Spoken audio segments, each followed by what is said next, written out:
Our preaching series over the summer is taking a look at Jesus, the servant king. We've been looking at kingship and priesthood over the last few months, and Jesus brings these things together beautifully. He's a king and he's a priest, and the kind of king he is surprising. Isaiah prophesied about all kinds of things hundreds of years before Jesus, and what scholars have found is there's 4 songs that emerge in Isaiah's prophecies that actually are about Jesus. They're not just about what God's doing generally or what one day he will do. They talk about a person, the servant that God is raising up, who's going to be a Messiah, but he's not just a victorious king who's kind of pushing people out of the way and establishing his strong kingdom. He's a servant, and he cares, and he even suffers. And these songs are found in Isaiah chapter 42, 49, chapter 50, and then the final one is 52 and 53. We're going to look at those songs and look at Jesus full on, the servant who suffers for us, and then think, what does that mean for me? If I'm also a servant, if I'm a king and I'm a priest, how can I live like Jesus lived? So maybe these songs can not just be about Jesus, but they can be about us.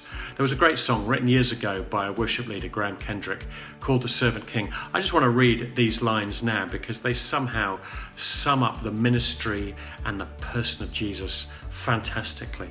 From heaven you came, helpless babe, entered our world your glory veiled, not to be served, but to serve, and give your life that we might live.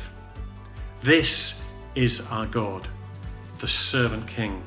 He calls us now to follow him, to bring our lives as a daily offering of worship to the servant king.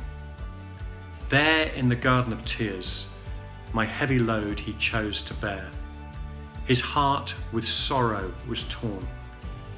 Yet not my will, but yours, he said. Come see his hands and his feet, the scars that speak of sacrifice, hands that flung stars into space, to cruel nails surrendered. So let us learn how to serve, and in our lives enthrone him, each other's needs to prefer, for it is Christ we're serving. This is our God, the servant king. He calls us now to follow him, to bring our lives as a daily offering of worship to the servant king.